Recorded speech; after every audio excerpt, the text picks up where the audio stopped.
अब देखेंगे 14वीं सवाल। 14वीं सवाल हमसे कह रही है 10 और 250 के बीच 4 के कितने गुणज हैं। तो हमसे सवाल कह रही है 10 और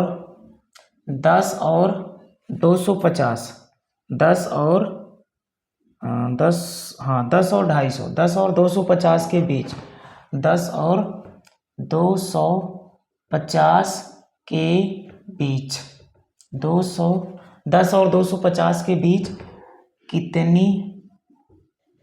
कितनी या फिर कितने 4 के गुणज हैं, कितने 4 के गुणज हैं। गुणज का मतलब है भाई, गुणज का मतलब है जैसे अभी इसके ऊपर वाली सवाल अर्थात 13वीं सवाल में हमने बताया, ठीक वही सवाल ही है, लेकिन इसमें थोड़ा सा भाषा का अंतर हो गया। इसमें भाषा वो लोग अलग कर दी है सवाल वाले।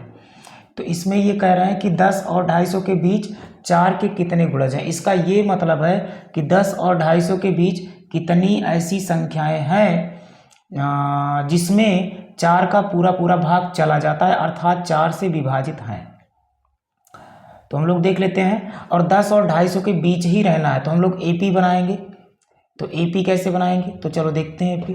तो 4 से कौन विभाजित होता है, तो 4 से 10 नहीं विभाजित होता, 12 4 से विभाजित होता है। तो एपी का पहला पद 12 हो जाएगा, क्योंकि हम नीचे नहीं आ सकते, इसके ऊपर जाएंगे। हमें 10 और 250 के बीच रहना है। अगर हम 8 ले लेते हैं तो फिर वो 10 से छोटा हो जाएगा, तो सवाल गलत हो जाएगी। जब हमसे कहेगा कि इतना और इतना के बीच में, तो इस वाली से बड़ा और इस वाली से छोटा, अर्थात इनके बीच में ही हमें रहना है। तो पहला हो जाएगा 4 और दूसरा हो जाएगा 16, तीसरा हो जाएगा बच्चों 20, 24 डॉट अंतिम पद कौन होगा भाई, तो 250। तो हम इसमें भाग करके पता कर लेते हैं। तो 4 में हम भाग करेंगे, 250 में हम 4 का भाग करेंगे, तो 4 छंग 24, 4 छंग 24, 1 बचेगा, 0 उतरेगा, 4 दूनी 8, 2 शेष बच रहा है। यानी कि यही अगर 2 शेष ना होता तो ये 4 से विभाजित हो जाता। तो हम इसमें से क्या करेंगे, अब इसमें जोड़ तो सकते नहीं, क्योंकि अगर जोड़ेंगे तो ज़्यादा हो जाएगी संख्या, और हमें 250 के बीच में रहना है, मतलब 250 से कम। तो हम इसमें से 2 घटा देंगे तो 4 से संख्या विभाजित हो जाएगी। 2 घटाने के बाद 248 आएगा। 248 4 से विभाजित होता है। चलो हम दिखाते हैं आपको। 248 4 से विभाजित होता है।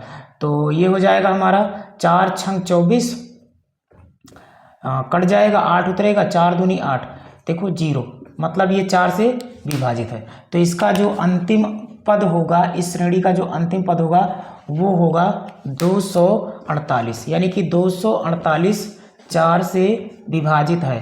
तो अब हमें इसमें n का मान निकालना है। हमसे पूछ रही है सवाल कि कितने 4 के गुणज हैं। तो मान लेंगे, कहेंगे माना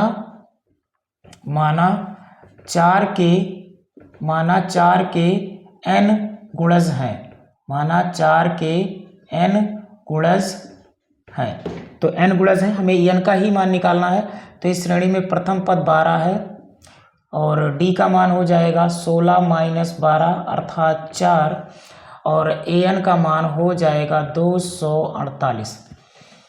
अब हम सॉल्व करेंगे, n का मान हमें फाइंड आउट करना है। तो an बराबर हो जाएगा 1 + n-1 इंटू डी। an का मान रखेंगे 248 बराबर a का मान रखेंगे 12 और प्लस में n-1 इंटू डी। डी का मान 4 रखेंगे। अब प्लस का 12 इस साइड लाएंगे, माइनस का 12, तो ये हो जाएगा 248 - 12 बराबर n-1 इंटू 4। घटाएंगे, 8 में से 2 गया 6, 4 में से 1 गया 3, और ये हो जाएगा 2, और ये 4 गुणा में इस तरफ आएगा तो बटा में हो जाएगा, बराबर n-1 बचेगा। अब इसको कैंसिल करते हैं तो 4 पंचे 20, 3 बचेगा, 4 अट्ठे 32, 4 9 36, 4 से कैंसिल हो जाएगा ये। तो 4 एकन्नम 4, 4 पंचे 20, 3 23, एमा गुआ 36 बना। तो 4 अट्ठे 32 और 4 अट्ठे 32, 4 9 36, तो यहाँ हो जाएगा 59 बराबर n-1। तो n इस तरफ भेजेंगे तो प्लस हो जाएगा, यानी कि 59 + 1, यानी कि n बराबर हो जाएगा 60। तो इसमें यानी कि 10 और 250 के बीच 60 ऐसे पद हैं, 60 संख्याएं ऐसी हैं जो 4 से पूरी कट जाएंगी, अर्थात 4 की गुणज है। तो यही इसका आंसर हो जाएगा। अब देखेंगे अगली सवाल।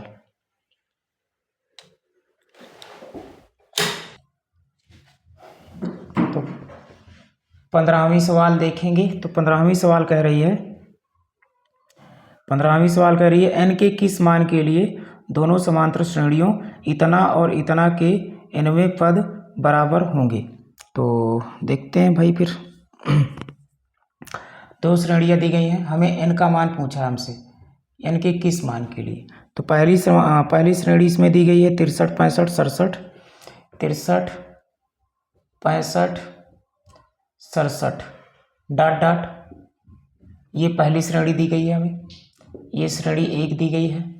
और दूसरी श्रेणी हमें दी गई है, इसमें दूसरी श्रेणी है 3, 10, 17, दूसरी श्रेणी दी गई है 3, 10 और 17 डॉट डॉट।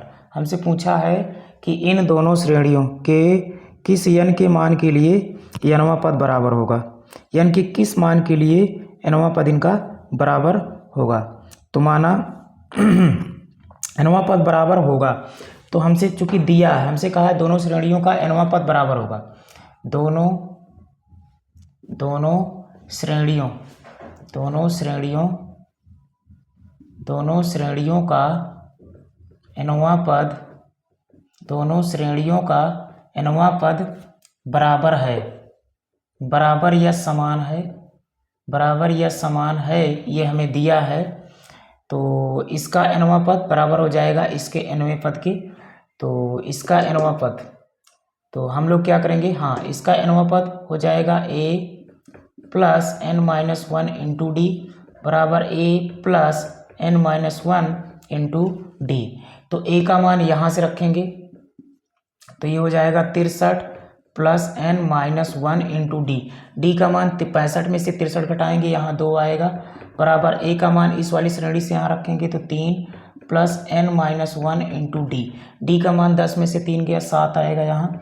अब इसको हम हल करेंगे, तो ये हमारा हो जाएगा 63, और इस 3 को इस साइड लाएंगे तो माइनस का 3, और प्लस 2 से इसमें गुणा करेंगे तो ये हो जाएगा 2n माइनस का 2 बराबर 7 से यहाँ गुणा करेंगे तो 7n माइनस का 7। तो ये घट जाएगा, तो ये हो जाएगा 60 और माइनस का 2 और प्लस का 2n, माइनस का 7 इस तरफ भेजेंगे तो प्लस का 7 हो जाएगा, और बराबर में है 7n।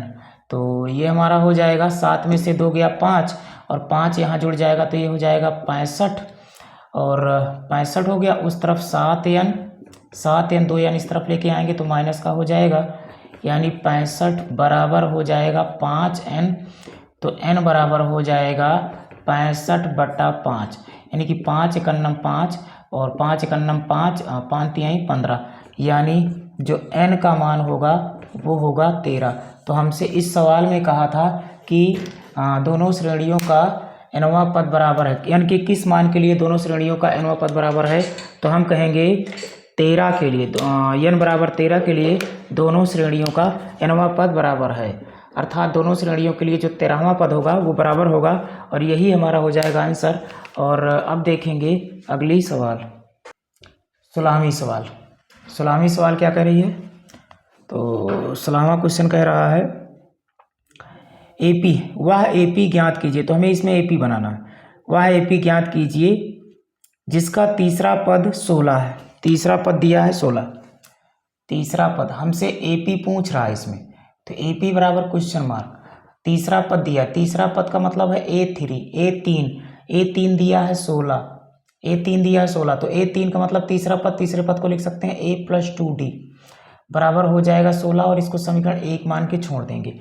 उसके बाद हमसे फिर से आगे कह रहा है इसमें, और सातवां पद पांचवें पद से 12 अधिक है, जो सातवां पद है वे पांचवें पद से 12 अधिक है।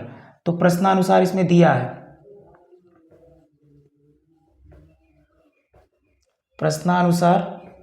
प्रश्नानुसार इसमें दे रखा है, हमसे कह रहा है कि जो सातवां पद है वो पांचवें पद से 12 अधिक है। तो सातवां पद मतलब A7, पांचवां पद मतलब A5, और कौन अधिक है, सातवां पद, किससे, पांचवें पद से, कितना, तो 12। तो ये हो जाएगा बराबर। अब इसको सॉल्व कर लेंगे, उसके बाद ए पी निकाल लेंगे। तो हम ए और डी का मान यदि पा जाएंगे तो ए पी बड़े आराम से निकाल सकते हैं। तो ए सात का मतलब है सातवां पद, और सातवां पद होता है ए प्लस 6d बराबर पाँचवा पद ए प्लस 4d और प्लस का हो जाएगा 12। ए से ए कैंसिल हो जाएगा यहाँ, तो 6d और 4d इस तरफ लाएंगे तो माइनस का 4d बराबर में है 12। तो 6 में से 4 जाएगा 2d बराबर हो जाएगा 12। तो d बराबर हो जाएगा 12 बटा में 2, 2 छंग 12, यानी यहाँ से d का मान निकल के आएगा 6। अब हम इस d के मान को समीकरण 1 या 2 में रख देंगे। समीकरण 1 में रख देंगे तो हमारा a का मान आ जाएगा, और a और d का मान मिलने के पश्चात हम लोग ए पी बड़े आराम से निकाल लेंगे। तो यहाँ लिखेंगे, कहेंगे d का मान समीकरण 1 में रखने पर, तो समीकरण 1 में रखेंगे तो हो जाएगा a प्लस 2 इंटू डी का मान दिया है 6 बराबर हो जाएगा 16, यानी a प्लस 6 दूनी 12 बराबर 16, यानी a बराबर हो जाएगा 16 माइनस 12, यानी a बराबर 16 में से 12 जाएगा तो 4 आएगा। a का मान आ गया 4 और d का मान आया है 6। अब हम ए पी बड़े आराम से निकाल लेंगे। ए पी क्या होती है भाई, तो ए पी होता है बच्चों, ए पी होता है A1 कामा A2 कामा A3 कामा A4 डॉट डॉट, ऐसे बहुत सारे होंगे। तो हम 2-3 पद निकाल लेंगे तो हो जाएगा। तो A1 तो मतलब A ही होगा, और A2 का मतलब क्या होगा, तो इसको हम खोल के लिखेंगे अगर, तो A कामा A2 होता है A plus D comma A3 होता है A plus 2d dot dot, और A का मान हो जाएगा 4, यहाँ रखेंगे 4 कामा 4 प्लस D का मान है 6, फिर से 4 प्लस 2 गुणे 6 और डॉट डॉट डॉट, तो ये हो जाएगा 4 कॉमा 6 4 10 कॉमा 6 दूनी 12 4 16 डॉट डॉट डॉट। तो ये हमारा ए पी आ जाएगा, और यही हमारा हो जाएगा आंसर। तो अब हम देखने वाले हैं 17वां क्वेश्चन। देखेंगे सवाल नंबर 17वां क्वेश्चन हमसे कह रहा है, एपी दी है हमें एक एपी दी है और कह रहा है कि अंतिम पद से 20वां पद ज्ञात कीजिए। अंतिम पद से 20वां पद ज्ञात कीजिए। तो अंतिम से निकालना है बच्चों, इसमें अंतिम पद से